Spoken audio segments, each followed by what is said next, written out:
हाल ही में भारत ने champions trophy जीती और उसका जश्न देश में चल ही रहा था। इसी बीच एक नई एक बुरी खबर सबके सामने आई कि सैयद आबिद अली, जो कि जिनको भी कभी iron man of Indian cricket कहा जाता था, उनका ट्रेसी ऑस्टिन में 12 मार्च को देहांत हो गया। ये खबर उनके भतीजे रियाज खान ने एक सोशल मीडिया मैसेज में दी थी।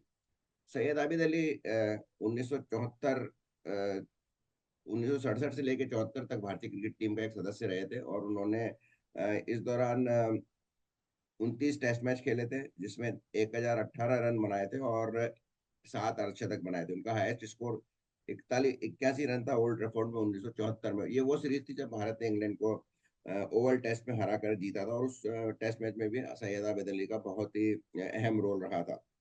आबिद अली ने अपना टेस्ट कैरियर ब्रिस्बेन में 1967 में नवाब पटौदी के कप्तानी में खेला था, और उन्होंने अपने डेब्यू मैच में ही 55 रन देकर 6 विकेट एक पारी में लिए थे, और ये अब तब तक का सबसे किसी डेब्यूटेंट भारतीय के लिए सबसे हाईएस्ट परफॉर्मेंस था। उसके बाद नरेंद्र हिरवानी ने वेस्ट इंडीज के अगेंस्ट चेन्नई में दोनों पारियों में 8 विकेट लेकर इस रिकॉर्ड को तोड़ा था। तो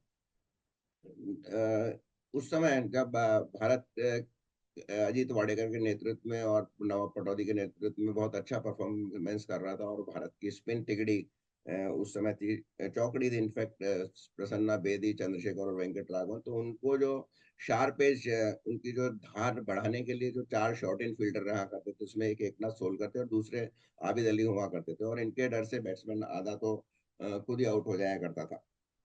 तो ये आबिद अली थे। आबिद अली को ऐसा भी कहा जाता है कि वो अनयूजुअल और अनएक्सपेक्टेड थिंग्स करने के भी में भी माहिर थे, और वो समय समय पर ऐसा करते रहते थे। जैसे ओपन इनिंग ओपन करने गए तो पहली गेंद पे चौका, पहली गेंद पे ही विकेट, और इस तरह के कार्य वो किया करते थे। वो एक ऐसे ऑलराउंडर थे एक्चुअली। वो मीडियम पेस गेंदबाजी करते थे और मिडिल और बैट्समैन थे, लेकिन उन्होंने एक ही टेस्ट मैच में भारत के लिए, कई टेस्ट मैचेस में भारत के लिए गेंदबाजी की भी शुरुआत की और बल्लेबाजी की भी शुरुआत की। अ, उनके साथ में एक और ये विशेष विशेष कहानी है कि उन्होंने 1973 में, 74 में जब वेस्ट इंडीज के अगेंस्ट 5वां टेस्ट मैच था, उसमें भारत को वो टेस्ट मैच ड्रॉ या कराना या जीतना बहुत आवश्यक आवश्यक था, और उन्होंने उसमें क्रूशियल मोमेंट पे लगातार 2 गेंदों पर दिग्गज सर गारीफील्ड सोबर्स और उसके बाद अगली गेंद पर क्लाइव लॉयड के विकेट लिए थे। इससे भारत को टेस्ट मैच ड्रॉ कराने में आसानी हो गई थी। लेकिन तो ये भी एक उनका विशेष था, जैसा कि मैंने कहा कि वो अनयूजुअल थिंग्स, अनएक्सपेक्टेड थिंग्स करने के उनके एक आदत थी। और ये परफॉर्मेंस एक्चुअली उसी उसी सीरीज के सेकंड टेस्ट मैच में पोर्ट ऑफ स्पेन में सेम पोर्ट ऑफ स्पेन में सलीम दुर्रानी ने भी दूसरी पारी में सोबर्स और क्लाइव लॉयड को लगातार गेंदों पर आउट किया था, और उसकी चलते ये भारत वो वेस्ट इंडीज से मैच जीत पाया था और अंततः वो सीरीज भी जीत पाया था। तो ये खासा एक विशेष कंट्रीब्यूशन था सैयद आबिद अली का। और सैयद आबिद अली ने वर्ल्ड कप में भी 3 मैच, पहले वर्ल्ड कप में 3 मैच खेले थे, और उन्होंने अपना अंतिम अंतर्राष्ट्रीय मैच न्यूजीलैंड के खिलाफ 1974 के वर्ल्ड कप में खेला था, जिसमें उन्होंने 80 रन बनाए थे। उसके बाद वो यूएस शिफ्ट हो गए थे एज ए कोच, और उन्होंने अपने आप को क्रिकेट से जोड़े रखा था।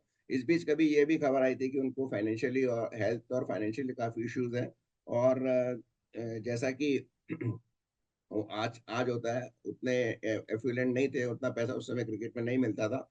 और उस समय मुझे याद है कि कंट्रोवर्सी भी हुई थी। शारजाह के जो क्रिकेट एसोसिएशन था, उन्होंने उनके लिए कुछ मदद, फाइनेंशियल मदद करने के लिए मैच करवाने आदि का प्रस्ताव रखा था, जिसे बीसीसीआई ने शायद अस्वीकार कर दिया था। और फिर शायद बीसीसीआई ने ये कहा था कि हम कैपेबल हैं हमारे खिलाड़ियों का, पूर्व खिलाड़ियों का ध्यान रखने के लिए। तो शायद उस समय उनको कुछ फाइनेंशियल मदद भी दी थी।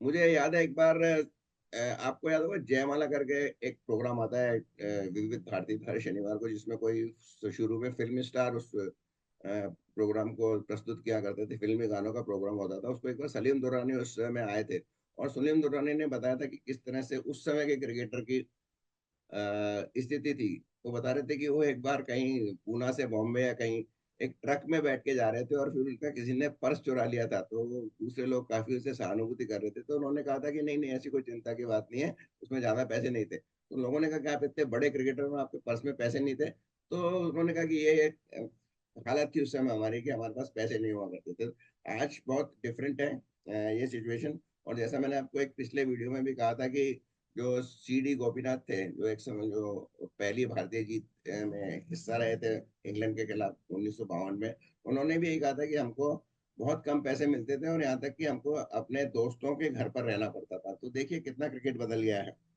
अ, सलीम दुर्रानी के, सॉरी, सैयद आबिद अली के बारे में एक और बात है कि 2010 में एक रेडियो ब्रॉडकास्ट में फारूक इंजीनियर ने उनके मृत्यु की खबर दी थी। इसके बहुत हल्के में लेते हुए सैयद आबिद अली ने उसमें खुद अपना ही मर्सिया पढ़ दिया था, मतलब अपने आप को ही खुद उन्होंने श्रद्धांजलि दे दी थी। हालांकि मैं उसको लोकेट नहीं कर पाया, अगर लोकेट कर गया तो अगले किसी एपिसोड में आपको जरूर बताऊंगा। तो ये थे भारत के आयरन मैन क्रिकेट के, सैयद आबिद अली, जिनको अब देश अलविदा कह रहा है। और उनका एक बार फिर से मैं आपको टेस्ट रिकॉर्ड बता देता हूँ। उन्होंने 29 टेस्ट मैच खेले थे, 1018 रन बनाए, 7 अर्धशतक बनाए, और उनका 81 का हाईएस्ट स्कोर था जो उन्होंने ओल्ड ट्रैफोर्ड में 1974 में बनाए थे। 47 विकेट लिए उन्होंने, 6 55 पे 6 उनका हाईएस्ट परफॉर्मेंस था जो कि उन्होंने अपने डेब्यू मैच में किया था।